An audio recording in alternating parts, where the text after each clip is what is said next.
Welcome back to 23-Minute Reads with me, Maya D. This is kind of like my virtual book club because in these 5 minute or so videos, I share with you my takeaways from my current reading. Right now, that is Dance We Do by Ntozake Shange. As a part of the 23 to 23 challenge, I'm reading 23 minutes every day as an action of self-love, as an investment into myself, and as a way of providing myself with some consistency in an ever-changing world. Hoping that you will join me along in this journey by liking this video, subscribing to the channel, and dropping some comments down there in that comment section so that there's an actual dialogue going on. Having in mind that while I have several decades of experience as an educator, performer, and researcher, I'm not the know-all be-all for this book. I'm simply providing a space for dialogue. Well, this week I read pages, gotta look at my notes, 59 through 98, and here are my 3 takeaways.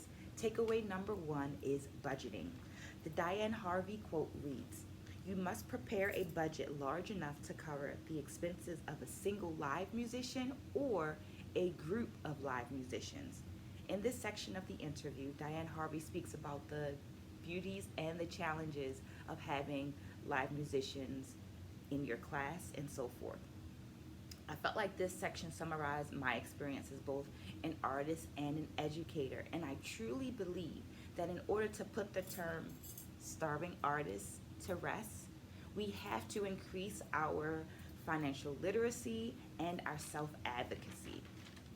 Our expertise inspires people to bring us in, right, and ask for work to be done. But we have to be clear and transparent about what we need in order for those experiences to be mutually beneficial. Takeaway number 2 is joy. The quote reads, "I teach classes for individual dance companies, at conferences, and at universities when invited. But my greatest joy is teaching high school students whose mind and bodies are eager." This quote, this joy, is a part of my dance history.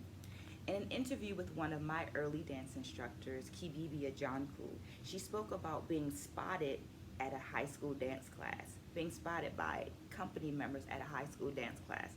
That dance class was the Elio Pamara dance class. Pamar talked about the importance of visiting high schools that might not get the attention of other people, of other companies. Elio Pamara leaned into his joy and provided equity and access, and this led to a legacy.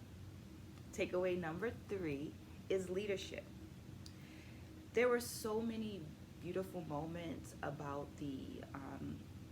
for me, I had so many moments of like, oh my gosh, as I was reading the interview between Ntozake Shange and Camille A. Brown. And one of the things that stood out as a consistent theme was this theme of leadership.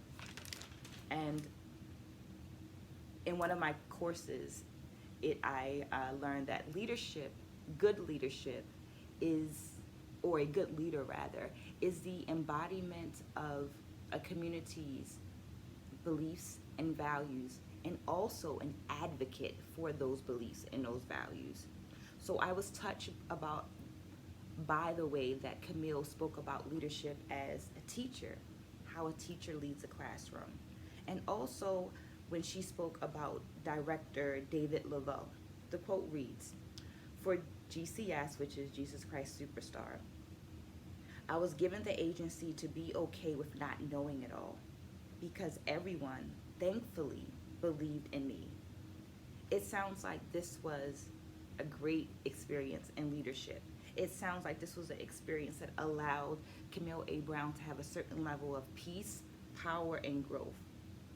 Peace because there was a lack of pressure to be twice as good and only get half of the acknowledgement. The intentional unseeing of people's talents can lead to fatigue of the mind, the body, and spirit, but this can be medicated through good leadership. So I feel happy and optimistic that these types of leaders are there and will continue to show face. Well, that was all 3. Thank you for staying to the end. Hope that you like this video. Hope that you subscribe to the channel. Stay blessed. spread a good word, and I'll see you again next week.